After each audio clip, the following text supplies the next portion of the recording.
How the Whale Got His Throat. In the sea, once upon a time, oh my best beloved, there was a whale, and he ate fishes. He ate the starfish and the garfish, and the crab and the dab, and the plaice and the dace, and the skate and his mate, and the mackerel and the pickerel, and the really truly twirly whirly eel.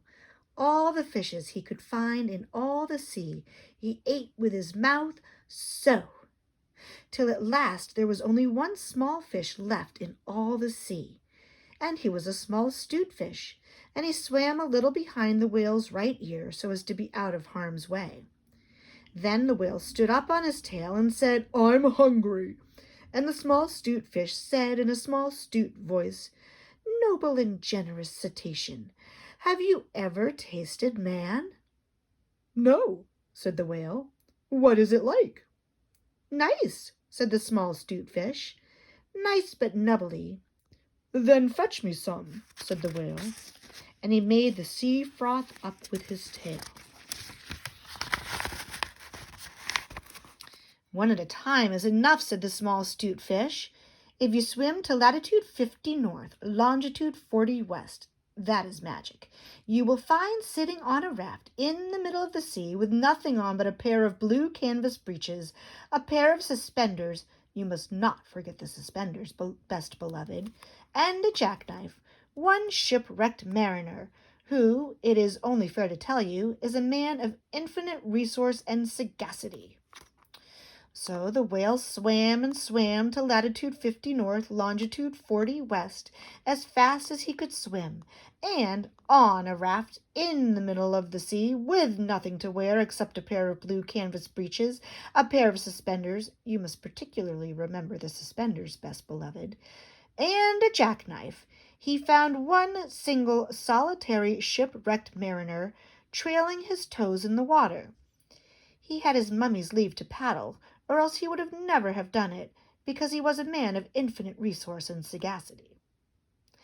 Then the whale opened his mouth back and back and back till nearly it touched his tail, and he swallowed the shipwrecked mariner, and the raft he was sitting on, and his blue canvas breeches, and the suspenders, which you must not forget, and the jackknife. He swallowed them all down into his warm, dark inside cupboards, and then he smacked his lips so, and turned round 3 times on his tail. But as soon as the mariner, who was a man of infinite resource and sagacity, found himself truly inside the whale's warm, dark inside cupboards, he stumped and he jumped and he thumped and he bumped and he pranced and he danced and he banged and he clanged and he hit and he bit and he leaped and he creeped and he prowled and he howled and he hopped and he dropped and he cried and he sighed and he crawled and he bawled and he stepped and he leapt and he danced hornpipes where he shouldn't, and the whale felt most unhappy indeed.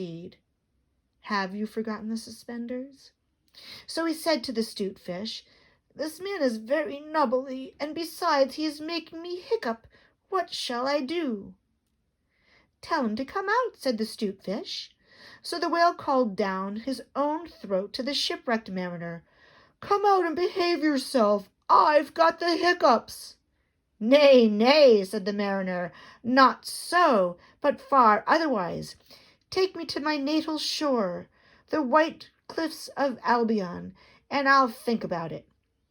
And he began to dance more than ever. "You had better take him home," said the 'stute fish to the whale. "I ought to have warned you that he is a man of infinite resource and sagacity."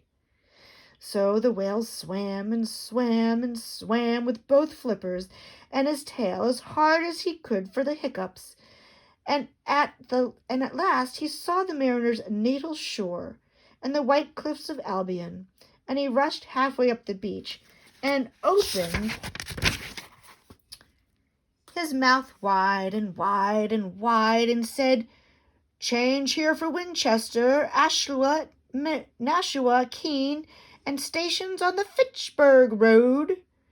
And just as he said "Fitch," the mariner walked out of his mouth.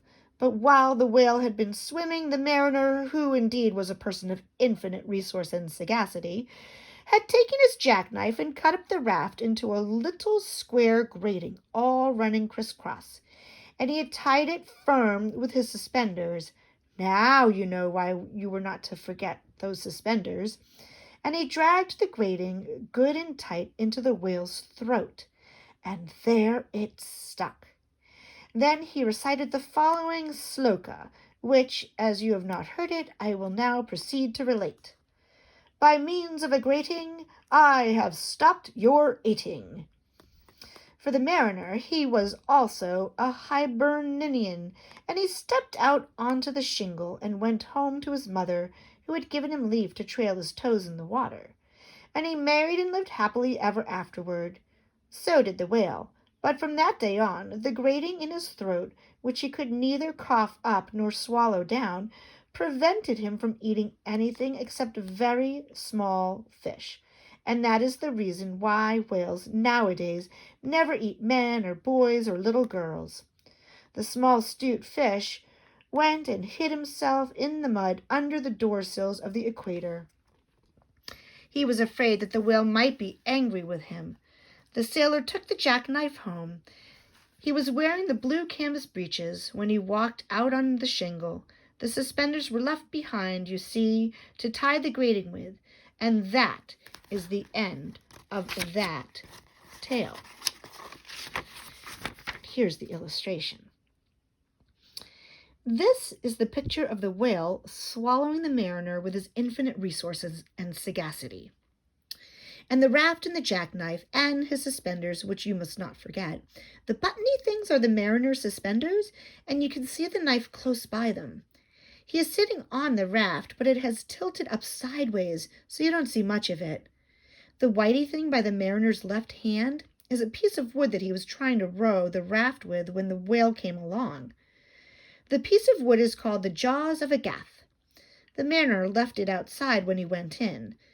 The whale's name was Smiler, and the mariner was called Mr. Henry Albert Bivens, A.B. The little 'stute fish is hiding under the whale's tummy, or else I would have drawn him.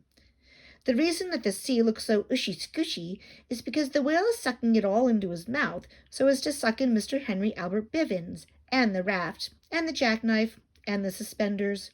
You must never forget the suspenders.